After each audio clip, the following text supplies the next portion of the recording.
Hello, मैं doctor माधुरी Verma, associate professor समाजशास्त्र विभाग, Jawaharlal Nehru memorial PG college Barabanki.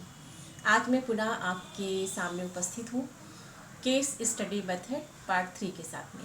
इसके पहले मैंने भाग 1 और भाग 2 पर वीडियो बनाई है और आज मैं भाग 3 में बात करूँगी कि व्यक्तिगत अध्ययन पद्धति में किस प्रकार के स्रोतों का उपयोग किया जाता है और किन प्रविधियों का प्रयोग करके तथ्यों को संकलित किया जाता है। तो चलिए शुरू करते हैं। व्यक्तिगत अध्ययन पद्धति भाग 3। व्यक्तिगत अध्ययन पद्धति, सूचना के स्रोत एवं प्रविधियाँ। सामाजिक अनुसंधान में अनुसंधानकर्ता निरंतर इस प्रयास में रहता है कि अध्ययन की जाने वाली इकाई के संबंध में किस प्रकार से अधिक यथार्थ तथ्यों को संकलित किया जाए। इसके लिए प्राथमिक एवं द्वितीयक दोनों प्रकार के स्रोतों एवं उपकरणों का प्रयोग किया जाता है, जिसको हम संक्षेप में निम्नांकित प्रकार से स्पष्ट कर सकते हैं। तथ्यों के संकलन के लिए दो प्रकार के स्रोतों का इस्तेमाल होता है। ये है प्राथमिक स्रोत एवं द्वितीयक स्रोत।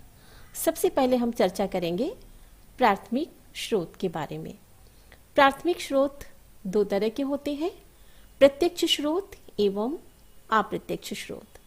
जब हम प्रत्यक्ष स्रोत की बात करते हैं तो प्रत्यक्ष स्रोत में सबसे पहला स्थान है अवलोकन का। अवलोकन सामान्य शब्दों में अगर हम बात करें तो अवलोकन का तात्पर्य है देखना या निरीक्षण करना। अंग्रेजी में इसे ऑब्जर्वेशन कहा जाता है, लेकिन सामाजिक अनुसंधान में इसका अर्थ व्यापक हो जाता है।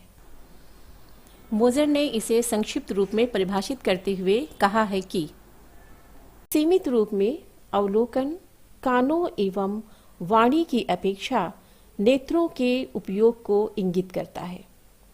लेकिन इसका तात्पर्य ये नहीं है कि केवल आंखें खोलकर इधर उधर नजरें घुमाना ही अवलोकन है, बल्कि व्यवस्थित तरीके से किया जाने वाला उद्देश्यपूर्ण निरीक्षण को सामाजिक अनुसंधान में अवलोकन कहा जाता है।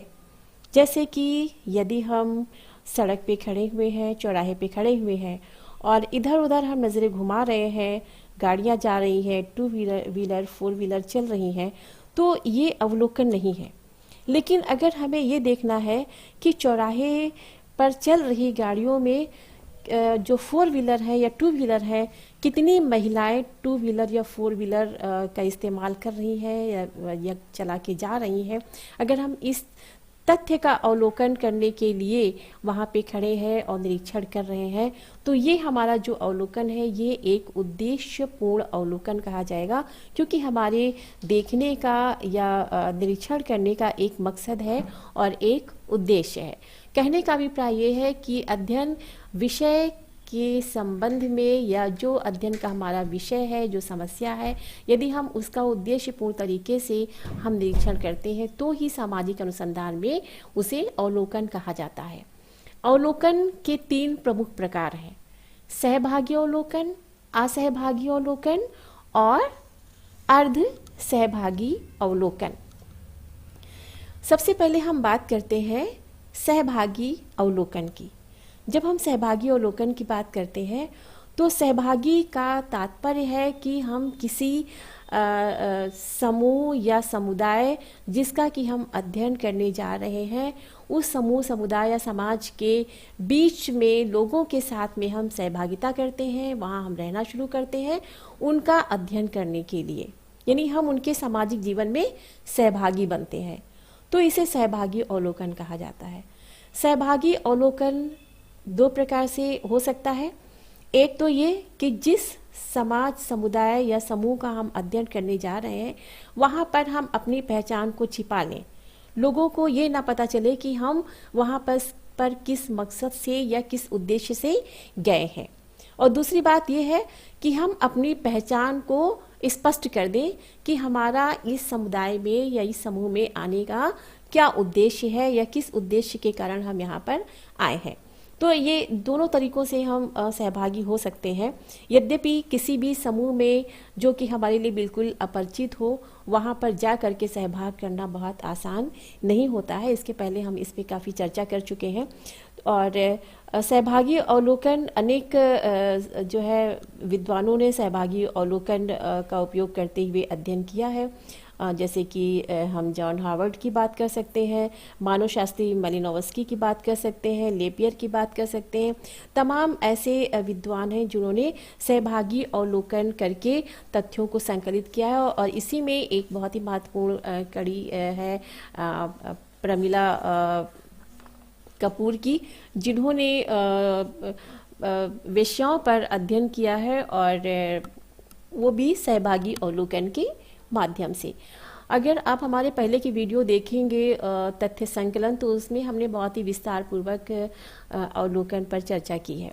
अब दूसरी हम बात करते हैं असहभागी अवलोकन। असहभागी अवलोकन सहभागी अवलोकन के बिल्कुल विपरीत है। असहभागी अवलोकन में हम जिस भी समाज का, समुदाय का, समूह का अध्ययन कर रहे हैं, हम उनके साथ में सहभागी नहीं होते हैं। हम दूर से तटस्थ रहते हुए हम अपने अध्ययन विषय के उद्देश्य के हिसाब से जानकारियाँ या तथ्यों को अवलोकन के माध्यम से संग्रहित करते चलते हैं, लेकिन हम उनके साथ में सहभागी नहीं होते हैं। जो अवलोकन का तीसरा प्रकार है वो है अर्ध सहभागी अवलोकन। अर्ध सहभागी अवलोकन यानी कि ये ना तो पूरी तरह से सहभागी अवलोकन है और ना ही असहभागी अवलोकन है। कहने का अभिप्राय ये है कि हम जिस समूह, समुदाय या समाज का अध्ययन कर रहे हैं, वहाँ के लोगों के जीवन का अध्ययन कर रहे हैं या वहाँ के लोगों का अध्ययन कर रहे हैं, तो ज़रूरी नहीं है कि हम पूरा समय जा कर के उनके साथ में रहें। हम कुछ विशेष अवसरों को चुन लेते हैं और उस अवसर पर जा कर के हम उनके साथ में समय बिताते हैं और फिर हम वापस चले आते हैं। फिर थोड़े समय के बाद हम इसी क्रम को दोहराते रहते हैं। तो इस प्रकार से अर्ध सहभागी अवलोकन, जैसा कि नाम से स्पष्ट है कि इसमें हम पूरी तरह से किसी भी समूह या समाज में जा कर के हम उसके सहभागी नहीं होते हैं। प्रत्यक्ष स्रोत का दूसरा प्रकार है अनुसूची। अनुसूची, जैसा कि नाम से स्पष्ट है कि ये प्रश्नों की एक सूची है। ऐसे प्रश्न जो हमारे अनुसंधान विषय या अनुसंधान की समस्या से संबंधित होते हैं। अनुसूची का उपयोग तथ्यों के संकलन के लिए किया जाता है। इसमें शिक्षित और अशिक्षित दोनों प्रकार के उत्तरदाताओं से तथ्यों को एकत्र करने के लिए अनुसूची का प्रयोग किया जा सकता है। लेकिन अगर उत्तरदाता अशिक्षित है तो अनुसूची विशेष रूप से उपयोगी होती है। क्षेत्र छोटा हो, उत्तरदाता अशिक्षित हो, तो अनुसूची बहुत ही महत्वपूर्ण एक उपकरण है तथ्यों के संकलन का। अनुसूची को लेकर के अनुसंधानकर्ता स्वयं क्षेत्र में जाता है और चयनित उत्तरदाताओं से संपर्क स्थापित करके उनसे उनके सम्मुख उपस्थित होकर के प्रश्नों को पढ़ता जाता है और जो प्रश्न के उत्तरदाता देते हैं वो उनको अनुसूची में टिक करता जाता है या नोट करता जाता है। तो इस प्रकार के प्रत्यक्ष स्रोत के अंतर्गत अनुसूची का महत्वपूर्ण स्थान है। तथ्य संकलन का अगला स्रोत है साक्षात्कार। साक्षात्कार का भी सामाजिक अनुसंधान में तथ्यों के संकलन में बहुत ही महत्वपूर्ण स्थान है। जब अध्ययन विषय के संबंध में उद्देश्यपूर्ण तरीके से वार्तालाप करते हुए तथ्यों को संकलित किया जाता है तो हम उसको साक्षात्कार कहते हैं। साक्षात्कार तथ्यों के संकलन की वास्तव में एक मनोवैज्ञानिक प्रविधि है। साक्षात्कारकर्ता जितना कुशल होता है, जितना वाक्पटु होता है, जितना धैर्यवान होता है, संयमी होता है, साक्षात्कार उतना ही सफल होता है या वो साक्षात्कार करने में उतना ही अधिक सफलता प्राप्त करता है। साक्षात्कार के अनेक प्रकार हैं, अनेक तरीके हैं। साक्षात्कार करने के समय भी अनेक यंत्रों का उपयोग किया जाता है, जैसे कि साक्षात्कार केवल आमने सामने बैठ करके व्यक्तिगत रूप से भी हो सकता है, साक्षात्कार सामूहिक भी होता है, साक्षात्कार के समय टेप रिकॉर्डर का इस्तेमाल हो सकता है, साक्षात्कार के समय वीडियो रिकॉर्डिंग की जा सकती है, या फिर साक्षात्कार अनुसूची का भी प्रयोग किया जाता है। साक्षात्कारकर्ता मुख्य विषय या उद्देश्य से न भटके, इसके लिए साक्षात्कार अनुसूची का प्रयोग करना आवश्यक होता है।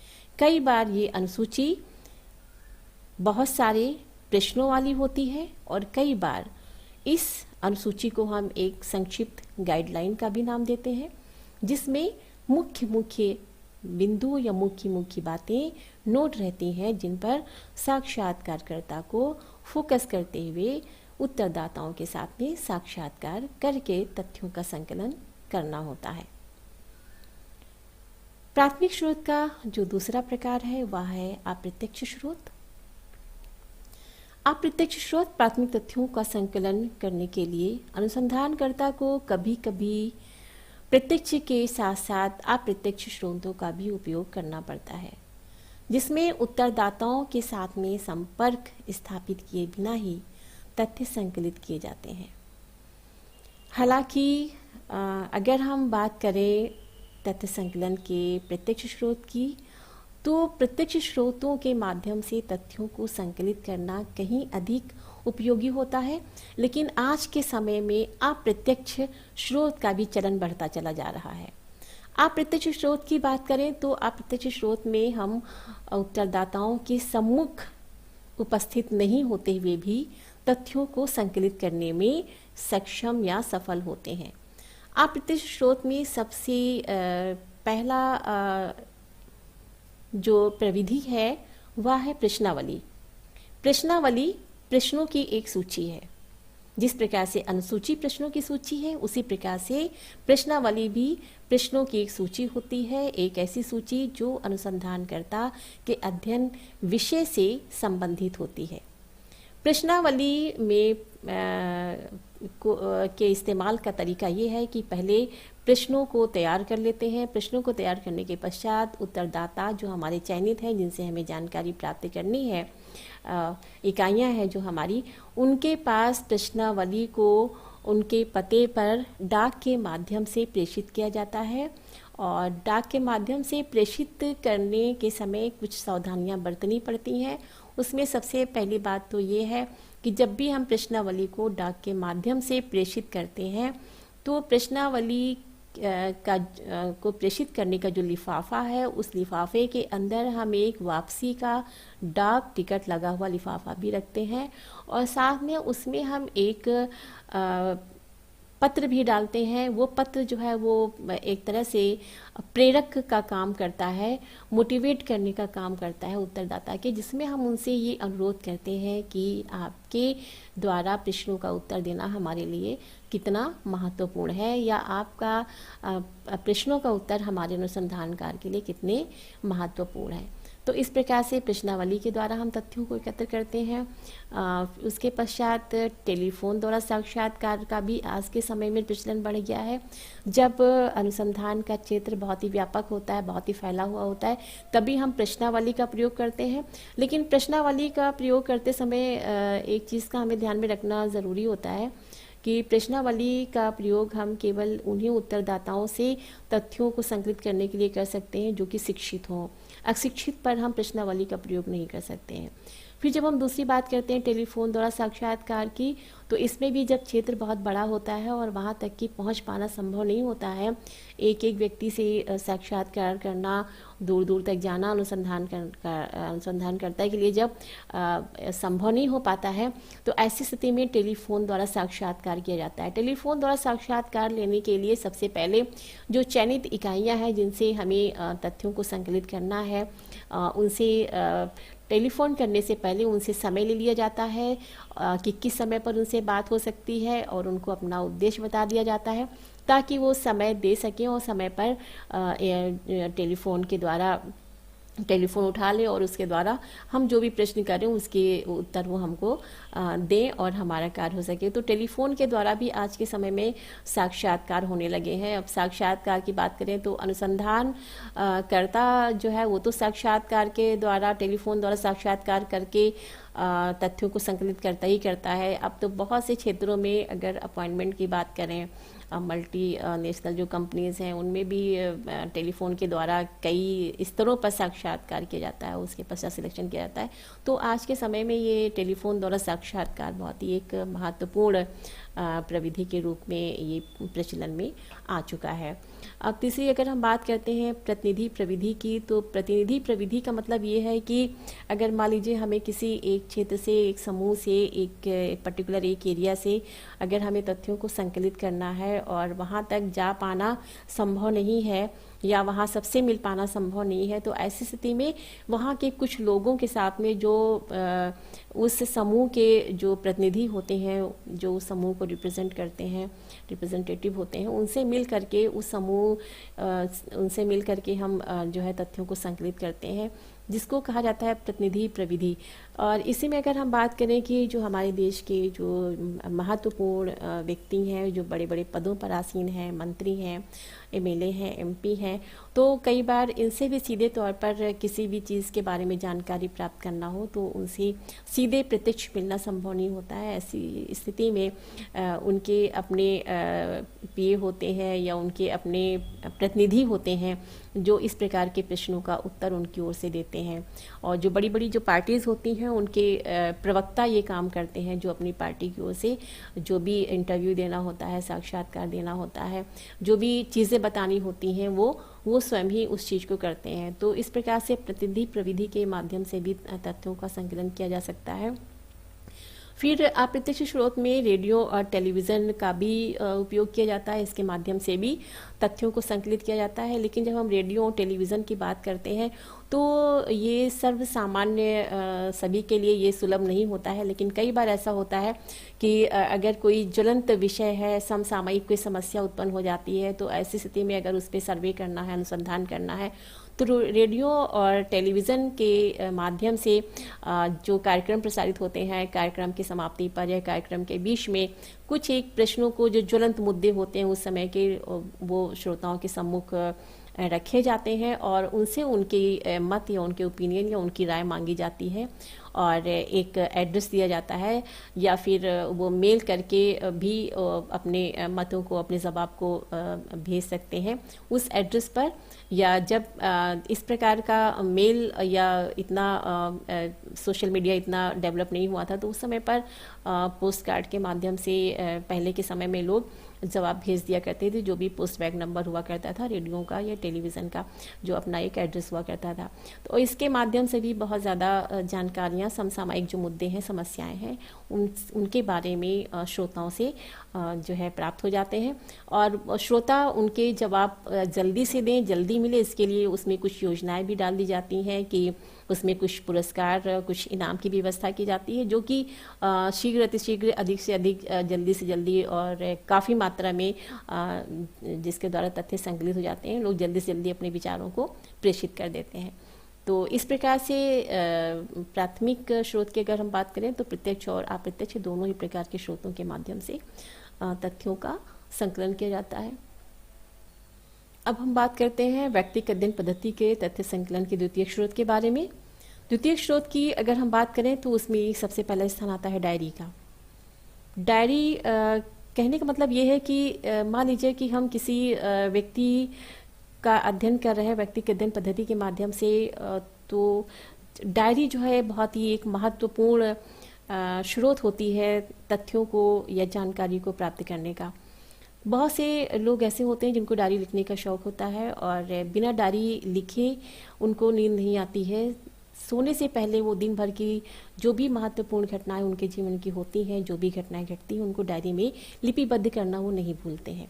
तो अगर हम किसी का अध्ययन कर रहे हैं और उसकी अगर डायरी हमें प्राप्त हो जाती है, यद्यपि डायरी को बहुत ही व्यक्तिगत रूप से और बहुत ही गुप्त तरीके से लोग रखते हैं, सामान्यतः इसका प्राप्त होना मुश्किल होता है, लेकिन डायरी के बारे में ये ज़रूर माना जाता है कि डायरी में चूँकि वो हम छुपा के रखते हैं, बहुत ही किफ़ायत से रखते हैं, तो उसमें हम अपने जीवन की जो भी महत्वपूर्ण बातें होती हैं, जो हम दूसरों से शेयर नहीं कर सकते, वो सारी बातें हम डायरी में नोट करते रहते हैं। तो डायरी से हमें बहुत कुछ बातें, बहुत सारी बातें उस व्यक्ति विशेष के जीवन के बारे में प्राप्त हो सकती हैं, इसलिए इसको एक बहुत ही महत्वपूर्ण स्रोत माना जाता है। महत्वपूर्ण एक जो है स्रोत है तथ्यों के संकलन का। दूसरी अगर हम बात करें पत्र की, तो पत्र आज के समय की अगर हम बात करें तो आज के समय में तो पत्र लेखन पूरी तरह से समाप्त हो चुका है, लेकिन प्राचीन समय में पत्र व्यवहार होते थे और पत्रों के माध्यम से भी किसी भी व्यक्ति विशेष की जो मनोस्थिति रही है किसी समय में, या उसका जो एक तरीका है सोचने का, उसकी जो अभिव्यक्ति है, उसके बारे में काफ़ी कुछ जानकारियां पत्र के माध्यम से मिल जाती हैं कि कौन सा व्यक्ति किस समय पर किस स्थिति से, किस मनोदशा से गुजरा है। वो सारी शैली उसके पत्र के माध्यम से मिल जाती है, जो पत्र वह अपने परिचितों को, अपने अपनों को, अपने रिश्तेदारों को लिखता है। तो इस प्रकार से पत्र भी एक बहुत ही महत्वपूर्ण स्रोत है किसी भी व्यक्ति के बारे में जानकारी प्राप्त करने के। और हम ये जानते हैं कि बहुत सारे प्राचीन समय में लिखे गए बहुत सारे पत्र हैं जो उस समय की स्थिति को बयां करते हैं, चाहे वो नेहरू जी के पत्र हों, चाहे वो गांधी जी के पत्र हों। तो इस प्रकार से पत्रों का अपना एक अलग ही महत्व है और इसके माध्यम से बहुत सारी जानकारियाँ हमें किसी भी व्यक्ति विशेष के बारे में जिसका हम अध्ययन कर रहे हैं उसके बारे में पता चलती हैं। तीसरी अगर हम बात करें तो ये है आत्मकथा और जीवन इतिहास। आत्मकथा और जीवन इतिहास। आत्मकथा की अगर हम बात करें तो आत्मकथा यानी कि वह कोई भी व्यक्ति जो अपने बारे में अपनी ऑटोबायोग्राफी लिखता है, अपने बारे में जो पूरा जो जानकारी लिखता है, जीवन इतिहास लिखता है स्वयं, तो हम उसको आत्मकथा कहते हैं। वो शुरू से लेकर के अंत तक की अपने जीवन की समस्त घटनाओं को अपनी आत्मकथा में पिरोता है। तो अगर हम किसी ऐसे व्यक्ति का अध्ययन कर रहे हैं जिसने आत्मकथा लिखी हो, तो उसकी आत्मकथा के बारे में, उसके व्यक्तिगत जीवन से संबंधित बहुत सारी चीज़ों के बारे में हमें पता चल जाता है। उसके जीवन में कब कौन सा उतार चढ़ाव आया, कब कौन सी स्थितियाँ आईं, कब वो विचलित हुआ या उन स्थितियों का उसके जीवन पर क्या प्रभाव पड़ा, वो बहुत सारी चीज़ें हमें आत्मकथा के माध्यम से मिल जाती हैं। आत्मकथा का ही दूसरा रूप है जीवन इतिहास। ये जीवन इतिहास जहाँ आत्मकथा व्यक्ति स्वयं लिखता है, वहाँ पर जीवन इतिहास व्यक्ति स्वयं नहीं लिखता है बल्कि दूसरे व्यक्ति उसके जीवन से प्रेरित होकर के उसका जीवन इतिहास लिखते हैं। वो जीवन इतिहास किसी व्यक्ति विशेष के जीवन काल में भी लिखा जा सकता है और उसके मरणोपरांत भी लिखा जा सकता है। अगर जीवित काल में लिखा जाता है किसी भी व्यक्ति के द्वारा, तो जाहिर सी बात है वह व्यक्ति स्वयं अपने बारे में बहुत सारी बातें जो है वो कथा लिखने वाले को, जीवन इतिहास लिखने वाले को बता देता है। और अगर व्यक्ति के मरणोपरांत अगर उसका जीवन इतिहास लिखा जाता है तो उसके लिए पूरी तरह से जो लेखक है वो उसके रिश्तेदार, नातेदार, उसके परिचित, उसके मित्र, उसका जो परिवेश जहाँ पे वो रहा है, जहाँ पे उसका जन्म हुआ, जहाँ पर जो उसकी कर्मभूमि रही है, कर्मस्थली रही है, वहाँ के लोगों से बहुत सारी जानकारियाँ इकट्ठा करके उसके जीवन इतिहास को लिखते हैं। तो अगर हम किसी ऐसे व्यक्ति का अध्ययन व्यक्तिगत अध्ययन पद्धति के माध्यम से करते हैं कि उसका जीवन इतिहास है या उसकी आत्मकथा है, तो बहुत सारी चीज़ें हमें स्वयं ही बहुत सारी जानकारियाँ इनके माध्यम से प्राप्त हो जाती हैं। फिर अगली बात है साहित्यिक रचनाएं एवं लेख की। यहाँ पर जब हम साहित्यिक रचनाएं और लेख की बात करते हैं तो यहाँ पर हम जिसका अध्ययन कर रहे हैं वो किस प्रकार की रचनाएं अगर वो लिखता है। बहुत से लोगों को लिखने का शौक़ होता है, कुछ जो है कुछ हास्य व्यंग्य गद्यात्मक लिखते हैं, पद्य लिखते हैं, कविताएं लिखते हैं, कुछ लेख लिखते हैं। तो अगर लिखने का शौक़ है तो किस प्रकार की का वो लेखन करते हैं, या रचनाओं को पढ़ने का शौक़ है तो किस प्रकार की रचनाओं को पढ़ते हैं।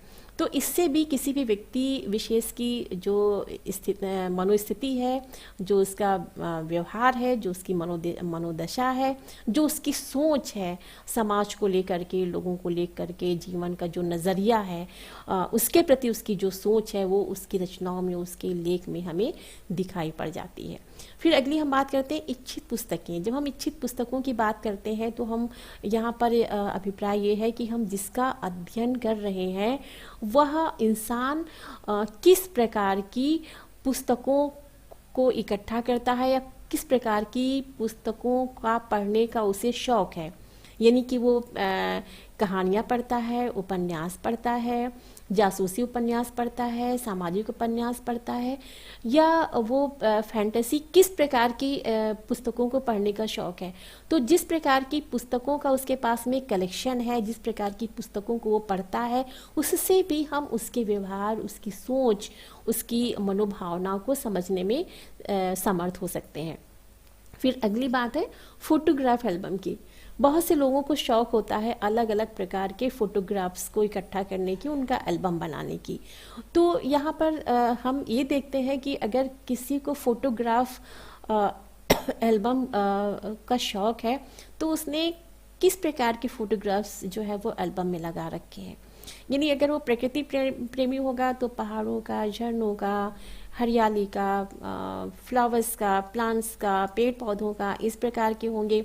और अगर वो जो है फिल्मों में उसकी रुचि है तो बहुत सारे अभिनेता होंगे, अभिनेत्रियों का एल्बम होगा। और अगर उसका रुझान कुछ अलग तरह के, जिस प्रकार की उसकी प्रवृत्ति होगी, उस प्रकार के फोटोग्राफ्स के एल्बम वो रखेगा या उस प्रकार की फोटोज़ का वो कलेक्शन करके रखेगा। तो इससे भी हमें उस व्यक्ति की के बारे में काफ़ी जानकारियाँ मिल जाती हैं।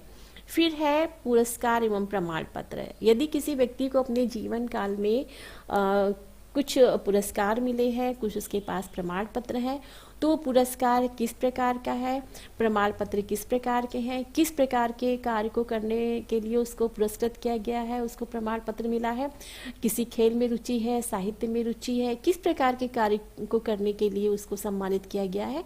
इससे भी हमें उसके नेचर के बारे में, उसके व्यवहार के बारे में काफ़ी कुछ जानकारियाँ मिल जाती हैं। फिर है संस्मरण।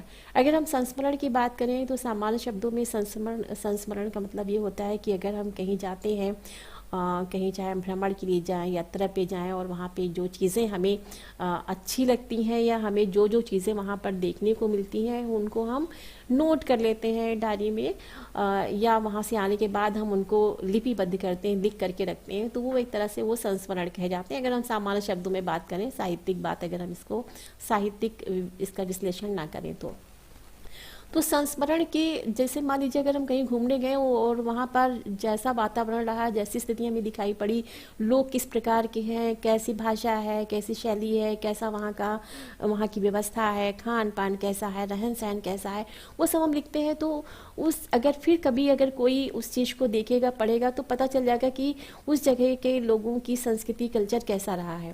जैसे कि अगर हम संस्मरण की बात करें तो प्राचीन समय में बहुत सारे संस्मरण जो है महत्वपूर्ण संस्मरण लिखे गए हैं।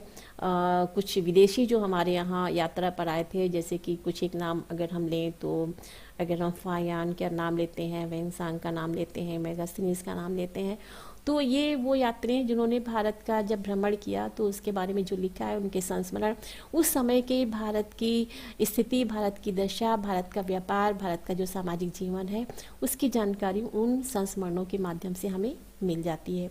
इसी प्रकार से द्वितीय स्रोत की अगर हम बात करें व्यक्तिगत अध्ययन पद्धति के अंतर्गत, तो इसमें मित्रों, संबंधियों, परिवारजनों के जो विचार हैं वो भी बहुत ही महत्वपूर्ण भूमिका निभाते हैं तथ्यों के संकलन में। क्योंकि जिस व्यक्ति का हम अध्ययन कर रहे हैं व्यक्तिगत अध्ययन पद्धति के माध्यम से, उसके मित्रों से हमें उसके बारे में जो जानकारी मिलती है, संबंधियों से जो जानकारी मिलती है, उसके परिवार के लोग जो उसके बारे में जो जानकारी देते हैं वो बहुत ही महत्वपूर्ण होते हैं। उसके माध्यम से हम किसी भी व्यक्ति के जीवन और उसके जीवन में आए हुए परिवर्तन या उतार चढ़ाव के बारे में, कि वह क्यों, किस प्रकार से आज जिस स्थिति में है वो ऐसा क्यों है, किस लिए है, वो सारी बातें हमें इनके माध्यम से जानकारी प्राप्त हो जाती है।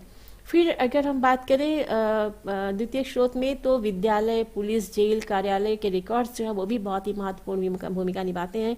कोई भी व्यक्ति, मान लीजिए अगर हम बात करें कि अगर हम किसी अपराधी का अध्ययन कर रहे हैं तो वो अपराधी क्यों बना, कैसे बना, ये जानने के लिए अगर वो कभी स्कूल गया है, विद्यालय गया है, पढ़ाई किया है, तो वहाँ से हम उसके बारे में जानकारी एकत्र करते हैं कि वो फला व्यक्ति क्या शुरू से इसी प्रकार का था, झगड़ालू था, लड़ाई झगड़ा करने वाला था, अपराधी किस्म का था, या बाद में उसके जीवन में कुछ ऐसा है, शुरुआत में वो ऐसा नहीं था, एक अनुशासित छात्र था, या शुरुआत में भी वो अनुशासनहीनता करता था। तो इस प्रकार की जानकारियाँ विद्यालय से मिल जाती हैं। और अगर वो शुरू से ही उसका चलन अच्छा नहीं था, तो आसपास का जो थाना है, जो पुलिस है, कचहरी है, वहाँ से हमें पता चल जाता है कि अगर उसके खिलाफ कोई रिपोर्ट है, FIR दर्ज की गई है, तो वहाँ से वो जानकारी मिल जाती है। या कभी वो जेल गया है तो वहाँ से भी जानकारी मिल जाती है कि शुरू से वो इस किस्म का था, या वो किस प्रकार के अपराध में जेल में डाला गया था। या फिर वो व्यक्ति अगर कहीं पे उसने कोई काम किया है, ऑफिस गया है, तो ऑफिस के लोग उसके बारे में अपनी क्या सोच रखते हैं, ऑफिस का रिकॉर्ड क्या कहता है, वहाँ पर उसके खिलाफ क्या कभी कोई बैड एंट्री हुई है, या वहाँ पर बहुत ही अनुशासित रहा है। तो चाहे विद्यालय की बात हो, स्कूल की बात हो, पुलिस की बात हो, जेल की बात हो, कार्यालय की बात हो, उन सब के रिकॉर्ड्स की बात हो, ये सारी चीज़ें मिल करके हमें किसी भी व्यक्ति जिसका कि हम व्यक्तिगत अध्ययन पद्धति के माध्यम से कर रहे हैं, हमें बहुत ही व्यापक रूप से हमें जानकारियाँ या आंकड़े इन सभी स्रोतों के माध्यम से हमें प्राप्त होते हैं। तो स्रोत चाहे प्राथमिक हो चाहे द्वितीयक हो, ये दोनों प्रकार के स्रोतों की संपूर्णता से ही व्यक्तिगत अध्ययन पद्धति का जो है वो पूर्ण हो सकता है, या व्यक्तिगत अध्ययन पद्धति जो है वो सफल हो सकती है किसी भी व्यक्ति का अध्ययन करने में। क्योंकि अध्ययन की सफलता जो है वो पूर्ण रूप से तथ्यों पर निर्भर करती है, और जब तक ये दोनों प्रकार के तथ्य संकलित नहीं होंगे, तब तक किसी भी इकाई का बहुत ही विस्तृत, सूक्ष्म, गहन और व्यापक अध्ययन करना संभव नहीं हो सकता है। तो व्यक्तिगत अध्ययन पद्धति के अध्ययन के लिए इन दोनों प्रकार के स्रोतों और उपकरणों का बहुत ही महत्वपूर्ण स्थान है।